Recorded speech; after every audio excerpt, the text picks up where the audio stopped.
going on, lads? Welcome to another episode of Real Talks to Dr. Game. I'm joined with Wrexx and Mr Tandoh, aka Gerald. What's going on, boys? I'm good, man. How you lot? Yeah, I'm good, man. Doing very well, man. Hope you guys are good too, man. Playing, bro. Can't complain. But yeah, man, I just wanted to discuss a couple things. Obviously, recent weeks, a lot has been happening. Police brutality.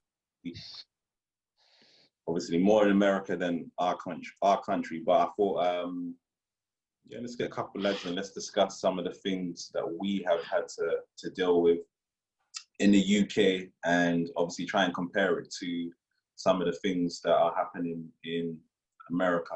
So, firstly, I just want to talk about some of your experiences that you faced with the police in terms of being racially profiled, and yeah, if you have experienced that.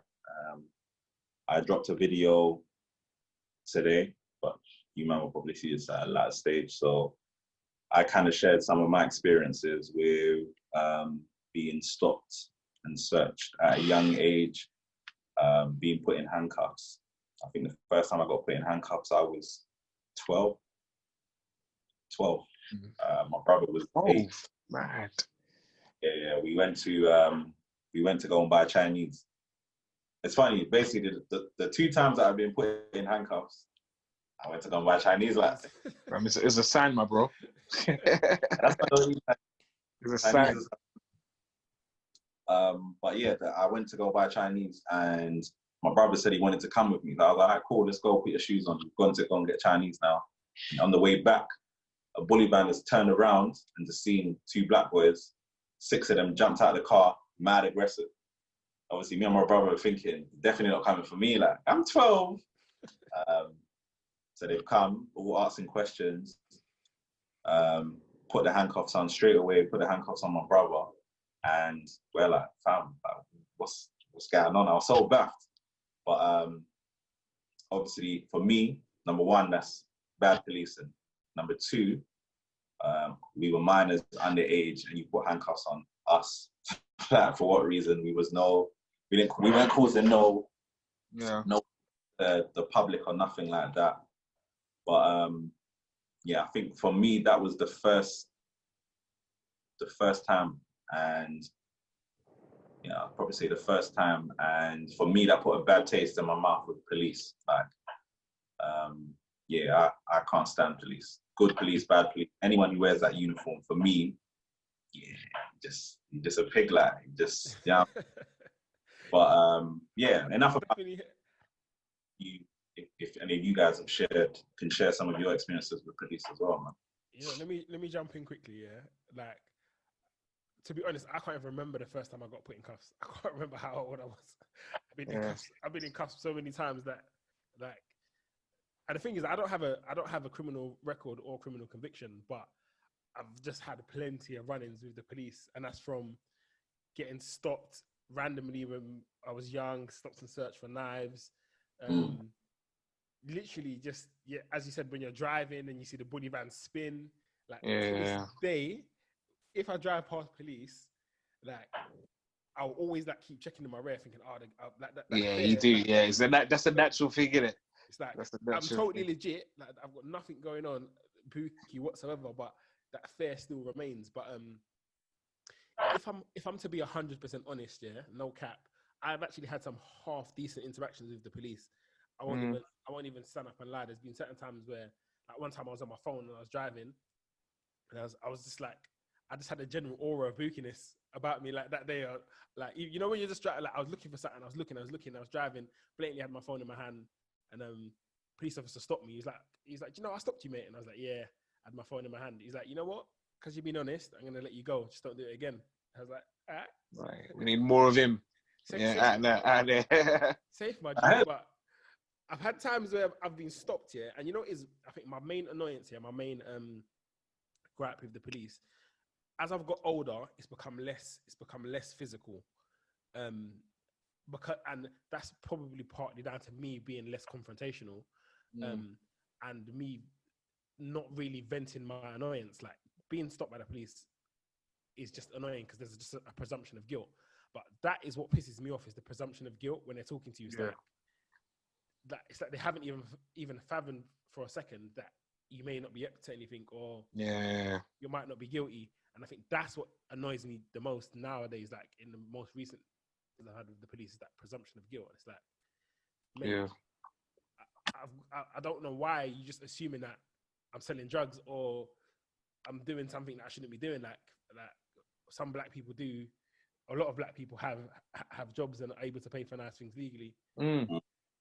So that's my main stance in it. But compared to being pulled over by police officers in the States, and I've been pulled over by police officers in the States as well. Whew, totally different story. Totally different story, fam. Serious. Like the attitude and the venom that they move to you, like they want to shoot you. Like the two interactions I've had with police, one in Miami and one in Atlanta, like they talk to you so aggressively. Like, so if we had to like even that your accent, they don't care. That's the only thing that calms them down. So like the first time I had a run-in with police in Miami, like they were talking to me like, "What you not doing here?" Like, and they're just like hands on guns, like ready to like, they were like proper aggressive. Then as soon as they heard the accent, all of that venom went, and they're like, "Oh, you're from out of town. Y'all shouldn't be around here." And it's like, all right. Why shouldn't we be around here? I think we were in a bit of a rough neighborhood, and there was bare of us, so they just came on smoke. I was just like, fam. And then the second time was we got pulled over in an Uber in Atlanta. And man, the guy was just basically, it's like he wanted to move to the Uber driver. I was like, fam, relax. Sure. The guy's just working. I was shook that day, I can't lie, because the guy had his hand on his gun, and I was like, fam, I ain't about all of this. But UK police are soft compared to yeah, you're very soft. But that's my take. It's only the UK when the feds can get chased up. And get dropped. Fam. Oh, this is so sad, man. So sad. You know what? Quick question to you though, yeah. Have you ever had any interaction with armed police? Armed police? Yeah, in the UK. I think that they're nicer. The experience I've had. I've had. What about you, Game? What do you think? What's your? I haven't had armed police. No, no, not in this country anyway. In Nigeria, which is obviously that's a different ballgame. Fam, let's not talk about that. That's for another day, man. Another topic. Nah. I've had like off the top of my head, I've had like 4 interactions with armed police. The first one was my fault because me and my brother, my friend, we staged the shooting in Stamford Hill. I don't know why. Acting mad, like. Was you filming? No, we didn't even film it. Basically, I was mad young in it. I was like, I was like 13 or something. What the hell? Yeah, acting mad. We had a pellet gun, and so basically, this is in like Stamford Hill, like do you know where Netto used to be in Stamford Hill? Yeah. So 2 stops down from Netto, yeah. Like it's like Clapton Commons, like a park in it. Yeah. So basically, yeah, we waited for the bus to come here. It was packed, like literally, yeah, like packed to the rafters, yeah. And then like me and my brother, we had our hoods up, yeah. And then we started to pretend to argue, and like my brother had a pellet gun, like the pellet guns that look realistic them times. Yeah.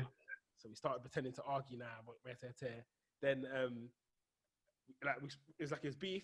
Then Shay pulled it out and it started shooting, and I dropped on the floor like I was dead. And we did this in front of like a packed bus. And then when the bus moved on, we got up and ran away. Yeah. No way. But no word of a lie about no less than, because we lived 2 stops down from there. Yeah. By the time we got to the next stop, armed police Serious. jumped out. And what's funny is my other friend took the pellet gun and went the other way. So, like, police came and were baffled. They just saw us. We fit the description of 2 guys that one just shot the other. We were together and we had no gun. So they just didn't know what to do. But they were armed and they just pulled the straps on, man, innit? Yeah. But hey, that's crazy, like. Yeah. But, so that could have been very wrong. Yeah, obviously I was a child. I don't know. Basically, it could have ended very wrongly, but obviously we just... Basically, whether a child or not, I don't understand why you do that, like. To this day, yeah, I don't know why we did that. We thank God for growth, man. Yeah, that was stupidity. But Do you know what I've deeped? Like, I think Wrexx touched on something which I think is important, because like for me as well, the interaction I've had with the police, I've realized it's changed over the duration of the conversation. So when I've been stopped, they've very much been that kind of like, we're suspicious of something, but the minute they talk to me, I think that goes and the conversations change. And I've even I've been watching a couple, and this is probably not a view that's favorable among everyone, but I've watched a couple of these videos that sort of circulate on this police just stopping people. And to be fair, I believe that, yeah, the reasons behind people being stopped is pathetic on some of their accounts. But I do think that the people being stopped don't help the situation. Mm-hmm. I think there is and it could is probably down to built up sort of fuel and anger towards it, or just a lack of respect for the police in general. And you know what? Sometimes I think one of my boys said something which was quite interesting. They were like, okay, we complain that black boys get stopped the most, especially in places like Hackney. I can't talk about other areas, but like in Hackney or East London, for example, like if the majority of black boys get stopped, is that wrong, taking into consideration that the majority of the young crime that happens is amongst the black community? So does it now mitigate why they potentially should be stopping them? And if you went to maybe somewhere like Glasgow, potentially, and this is just example places where maybe crime amongst the Caucasians are higher, you might find they are getting stopped more. So are they stopping because they're black, or because it's a more likely opportunity that they will either find something, or even though that would be my question.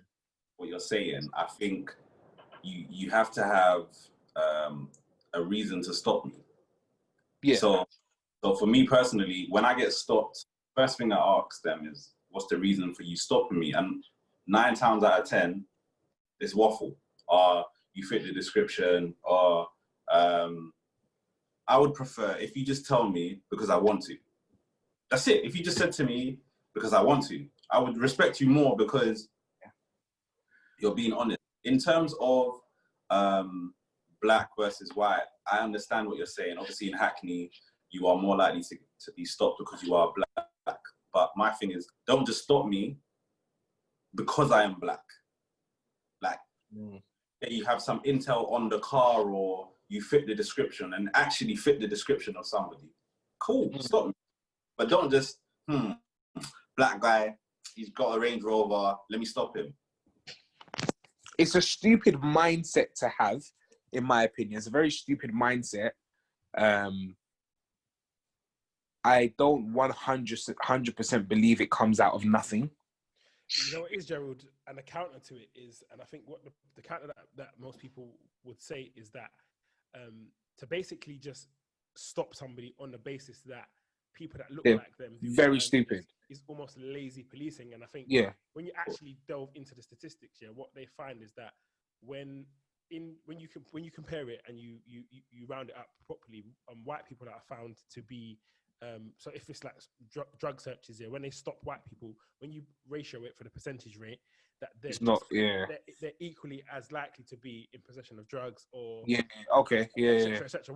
Whatever they're being stopped for. Obviously, I think you touched on knife crime and gang violence and youth violence being an issue, and for that, I kind of agree with you, and but it's for a different reason. So for me, I think it's lazy policing. That's the first thing.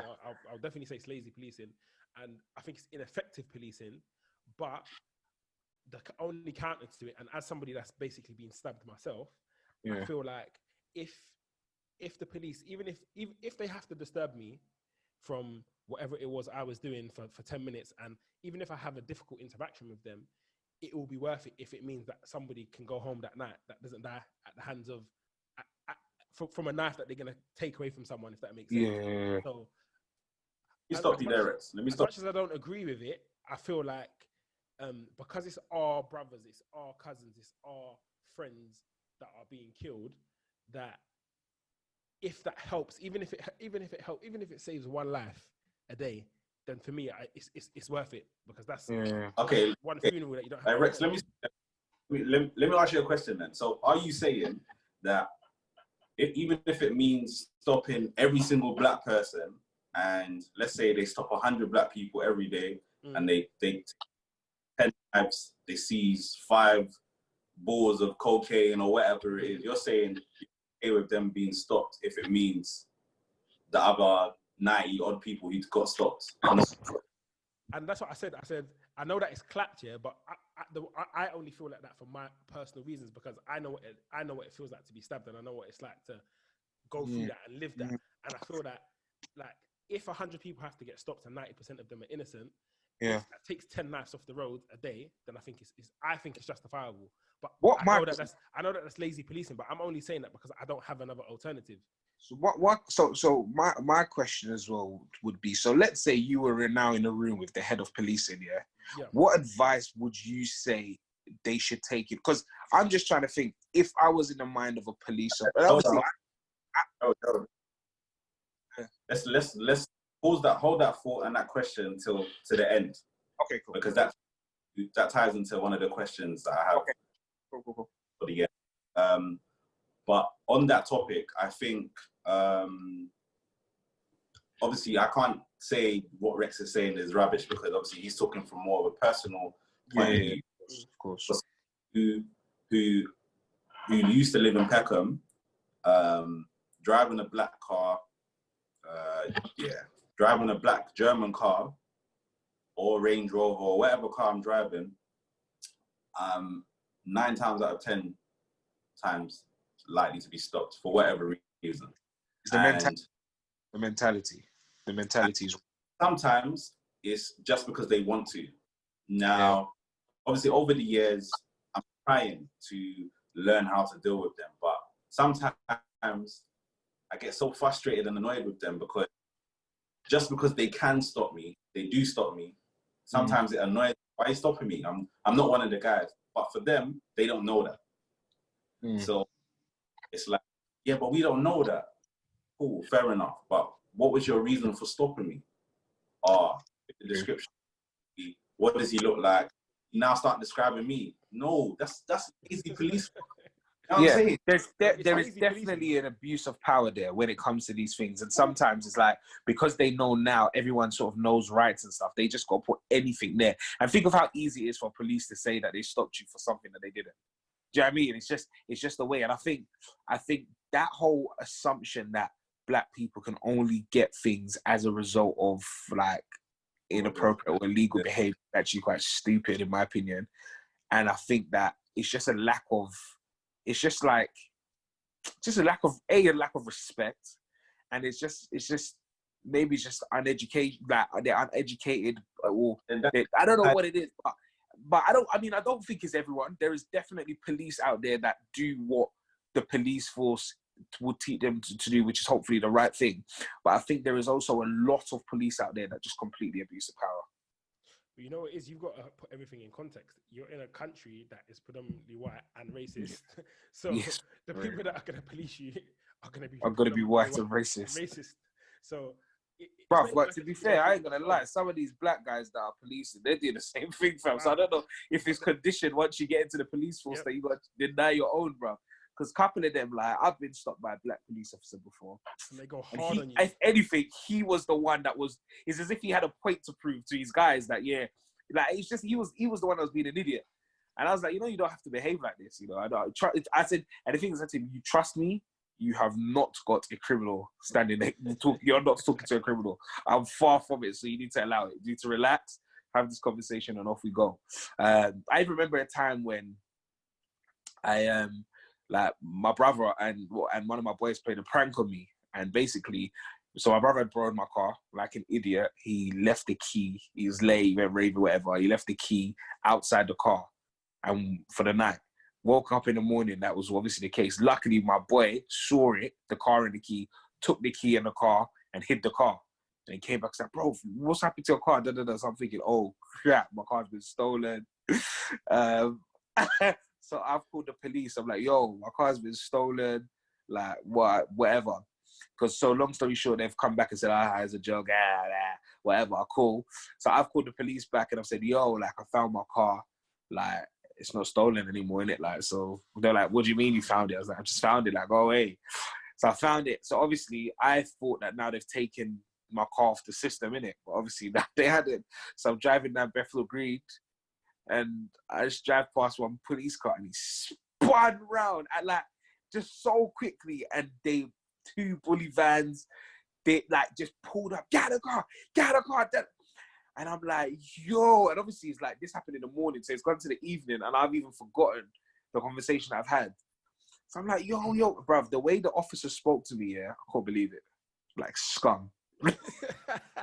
You know, I can only laugh looking back at it because it was disgusting. The way I was spoken to was out of this world, bruv. But you know what? It's so funny because that started off as a high. And I'm not naturally like an ill-tempered person or someone that's like easily angered. So I very quickly understood what had happened. Even if I was the one who had stolen the car, I still don't think I should have been spoken to like that. But I had very much quickly realized, okay, this has not been updated. So through like conversations about 15 minutes in, when they realized I was who I was, it was a very, very different conversation. Do you know what I mean? It was a very different conversation. I do wonder if that was a group of white guys that had been stopped, would they have had that same treatment? Probably not, but you never know. I think you put it perfectly, yeah. And it's the rudeness. Whether you're a criminal or not, I think you should have a yeah, bro. I need some respect, bro. I still got human rights, you know. Exactly. I'm still a human. And I think that's the issue. But before we change topic, I just want to talk about my other interaction with armed police, yeah, and why I feel like, and it just kind of ties into why I feel like people are getting killed in the States, yeah, when they have interactions with armed police. So basically, long story short, armed police. So basically, yeah, I was talking about my interactions with armed police, and the reason why I feel that when you interact with armed police, yeah, it's totally different, and it depends on what they've come to arrest you for. So I'll give you a brief story. So basically, when I was in uni, there was a bit of a misunderstanding with the police. I won't go too much into it because it's a long and complex story, and I don't even want to convolute it. But basically, yeah, armed police came to my house to look for me. Yeah, now somebody had told me that the police were looking for me, so I was made aware that police were coming, but I didn't realize that it'd be armed police. So I was chilling in the crib basically, and like, you know that sound there where like the bully van pulls up and you hear the sliding door open. Yeah. If you're from the roads, like you know that sound. You know that sound. So I was chilling there and I heard that sound. Then I heard the door slide open. So I was like, okay, the feds are here, innit? So my bedroom was downstairs in the house here. So I've just like, moved the curtain to see what's going on. Fam, I see the police with the big ARs, like, no way, bag of them, but I swear to you, it must have been about between 6 and 8 of them, yeah. And then like as I've moved the curtain, they can't see me, yeah. So I see them setting up. One's pointing up his gun towards the roof. One's pointing it. It's like some tactical operation. Yeah. Like that point, my heart nearly stopped. And I was like, yeah. I don't know what. But I froze. I literally froze, yeah. Then I was like, I don't know why. This is such a dumb thought, yeah. But I thought, I don't want these lot to lick off the door because I'm gonna have to pay for it. So like, I went towards the door. So as I started going towards the door, bruv, they started shouting all sorts of things, yeah. Get down, get down. So basically, one is shouting to me, get down. One is shouting to me, open the door. Yeah. So basically, what I did. But how have they seen you through the door? Because there's glass, so it's like frosted. Oh, glass. okay. So, and like nowhere ever like I can see the red dots on me, like. No way. The red dots on me. So I'm That's like, mad. Basically, you know when you think this is long, but basically, yeah, I don't know why, yeah, but I just kept saying, I am unarmed. I am unarmed. I just kept shouting at the top of my head, at the top of my voice. Yeah, of course. I put my hands behind my head, yeah, and I locked my fingers in it because I don't know why, yeah, because I figured that if you get shot and your fingers are locked, then your hands will be locked together. So it'll be clear that they just shot me, even though I had my hands on my head in it. And this is America. They'll open up those hands, and they'll put a gun in your hand. They'll put a gun in your hand. Sprinkle some crack on me as well. But basically, like they were bare yelling different commands here. So like I literally just stopped for a second. Then I said, "Do you want me to open the door, or do you want me to get down?" Then I saw them like look at each other, open the door. Above it's like it's freaking comedy. Open the door. This time came slowly. Open the door. As soon as I opened, I'm unarmed. Put me on the floor. drapes me out of there, fam. And I was like, this is how people get shot. Because if I wasn't calm and composed, like, and I just did anything erratic, because one person's telling me to open the door, one person's telling me to get down. If the man that's telling me to get down sees me coming to open the door and shoots me, he's gonna think he's justified. And I told him to get down, and he came to the door. But your colleague, it's telling you, it's lack of communication. But they don't care. That's why. So it's like, oh, if I get shot, it's just they can make up a story. You've been shot, innit? That's it. You make up a story. You've been shot by this time. And the thing is, they shoot to kill. And bruv, the way them red beams were, and the thing is, what you realize is that the red beams are on two places here, on your chest, so where your heart is, and on your head. So they're not shooting to stop you. They're shooting to kill you. So that's what I'm saying. Obviously, they're trained to injure you. But them man, they're on this killing instant. And the thing is with lethal force here is that once you've decided that you take lethal force, you've decided that I'm a threat, so you have to kill me. You can't shoot to injure. Like you can only shoot in a circumstance where lethal force is necessary. So that's why they'll shoot to kill. And it's like, I just thought, if I just wasn't if I didn't know that the police were coming here, and imagine they've licked off the door, and like these times I used to, I had a baseball bat beside the bed. Imagine I was sleeping, they licked off the door, come running in. I'm thinking it's the ops or something. Grab the baseball bat, bam, bam, bam, dead, just like that. So, bruv, when it comes to armed police, like that's why so many people get killed in America, because one, the police are scared, and two, they don't know how to communicate. Thank you very much for watching today's episode of Real Talks with Dr. Game. For more content, make sure you like, subscribe, and comment. Peace.